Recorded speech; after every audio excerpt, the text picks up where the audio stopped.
Hello, my name is Matt. I'm the founder and owner of URBAN-ERT Slings. In this video, I'll be demonstrating the Enhanced Rush Sling. The Enhanced Rush Sling is basically a configuration of our Urban Century Hybrid Sling. However, it's got one addition, which is the speed ring. The speed ring is what's going to allow you to reconfigure the sling from a 2-point to a 1-point without having to actually disassemble and reassemble the sling. The common features of this sling overall is its 2-inch wide body. It will afford a lot more comfort while you're carrying it. If you're having to hump the weapon for a couple hours, this is going to be a lot more comfortable over time. The pouch attaching ladder system is sewn directly to it, which allows you to attach primarily our weapons catch adapter. However, you have the ability to get a little field dressing kit, a quick clot Celox bandage, or even a little emergency repair kit or replacement parts kit for your weapon and attach it to it. The elastic will absorb some of the shock and expansion of your chest. However, it's not like those bungee slings that'll bounce up and down, because this is designed, when configured correctly, to be under your rib cage. If you have it configured on your shoulder ever, it's incorrect. Please move it down here so you don't have to actually go visit the dentist with some broken chiclets.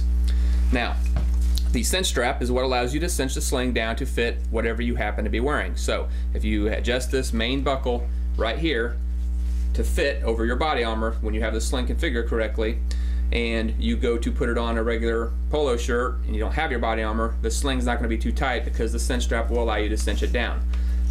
Now, this 2-inch buckle, when you move it away from the elastic, the circumference of the main body of the sling gets bigger. When you move this 2-inch buckle closer to the elastic, the circumference of the main body gets smaller, just like a regular belt.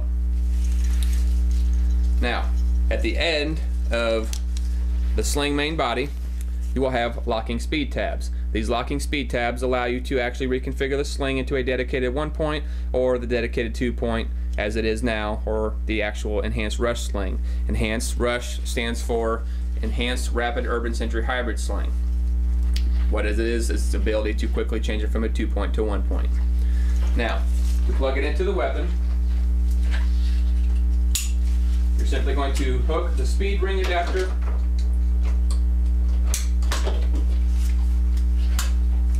non-elastic side of the sling to the actual weapon. It's recommended that whatever weapon you have, okay, that the sling attachment be in the area of the pistol grip, just above, behind, or in this general area, via a receiver plate. As you can see, this has got a receiver plate right on it. Now, the front adapter is going to be a mash hook.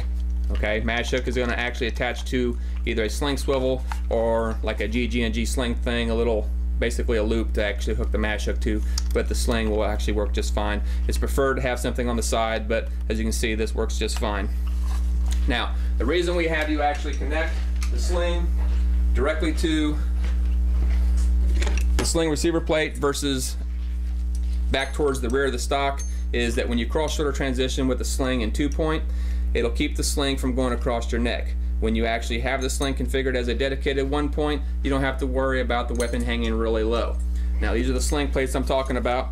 First one is going to be a loop for either the mash hook or the HK clip. As you can see, they both attach. I would prefer that you get the mash hook over the HK clip. It's far superior, and not to mention the HK clip, if you turn it just right, can pop right off. Not a big fan of them. Now, the next one is going to be a slotted sling receiver plate. As you can see, the webbing fits right through it. It's also got the locking tab to prevent it from actually coming undone. So when you're vibrating and moving this around when you're walking or humping, you don't have to worry about the thing popping off. Now, to don the sling, you're simply going to put the sling out in the form of a triangle, bring your elbow under, and place the sling over. This comes in handy when you have a hoodie or a lot of mass back here from body armor. It just helps keep the sling flat on your back instead of being twisted. The cinch strap allows you to cinch it down to keep it up tight to your body. You have the ability to bring it around behind you, transition to your sidearm without having to worry about the weapon being in front of you, or uncinching it and bringing it in front of you. Now, keep in mind, when you do put the weapon around behind you, eventually it'll want to work its way around due to gravity. You're just going to have to maintain it back there. It's not something you want to go hands-on with somebody, especially with this configuration, because the weapon will want to migrate around front, and then it's a free-for-all for whoever can actually gain the weapon. You can also basically throw the weapon over your shoulder and transition your sidearm this way. Just keeps the weapon out of the way, so you can quickly get it out of the way. Now, to deploy the sling, as you can see, this little strap lock here when I refer to the strap lock, this is what I'm talking about. This is a dynamic breakaway strap lock. Again, it's got this little feature to actually pull the lanyard to break away from the sling completely and the weapon, or its primary feature is the ability to slide the webbing through to tighten it in or out. So when I actually refer to this actual strap lock, what I want you to do is basically spread your fingers, put your index finger on the inside of the sling, your middle finger on the outside of the sling, and just run down. You'll just get used to the sling and you'll feel it run over the top of this buckle, and then you just turn it sideways and you uncinch it. So it'll look something like this. When you bring your hand over, you can feel it pop over and then uncinch it. It's that quick. So from the position of just standing there, you simply uncinch it and punch it out. Now, the benefit of a 2-point sling is its ability to make a nice, stable platform. With this sling, you have the ability to make it nice and tight by cinching it in or out to adjust for whatever position you're in, whether it be prone, standing, kneeling, whatever, okay? To cross-shoulder transition, you would simply keep the weapon on target, drop your arm out with the weapon on target, roll the weapon into your reaction side, change your stance and your grip, and not have to worry about the weapon being in the way. Now, this is where it comes into handy to have one of those plates I refer to, is that the sling is not going across my neck. It's actually just in front of me, as you can see, okay? So from here, I'm gonna punch the weapon out. Actually, I'm gonna drop my arm out, okay?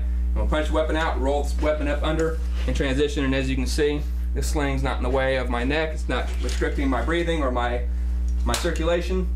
And you don't have to worry about it being across your neck. If I have the sling attached back to here, again, 1 point it's gonna hang really low.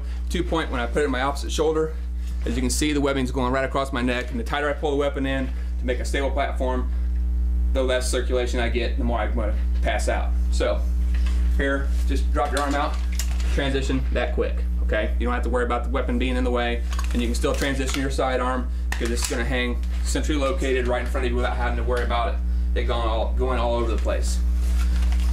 To put it back into your strong shoulder, just put it in your strong shoulder, change your stance and your grip, and bring your arm back in, keeping the weapon on target. Now, for the enhanced rush version, you're simply going to remove the mash hook, come up, and connect it to the actual ring. The speed ring is going to allow you to rapidly configure the sling from a 2 point to 1 point, and with the 1 point, as you can see, you don't have to worry about moving the sling, dropping your arm out. You just simply articulate the weapon around obstacles. Okay, this is nice for when you're going down a corridor, pieing around a corner. You don't have to worry about rolling out this way and the whole left side of my body is exposed to the threat. But from here, I would simply transition the weapon and roll out, exposing the minimum amount of my body to the threat. Okay. To configure it back into a 2 point, simply going to pop the ring off, come up here, locate, and attach. That quick. To get out of the system altogether, pop the buckle, or just disconnect the sling from the weapon. Now, the sling is also modular to any weapon on the market. In the enhanced rush version, with a shotgun, the problem you're going to run into is you can't quickly disconnect this from the front of the shotgun.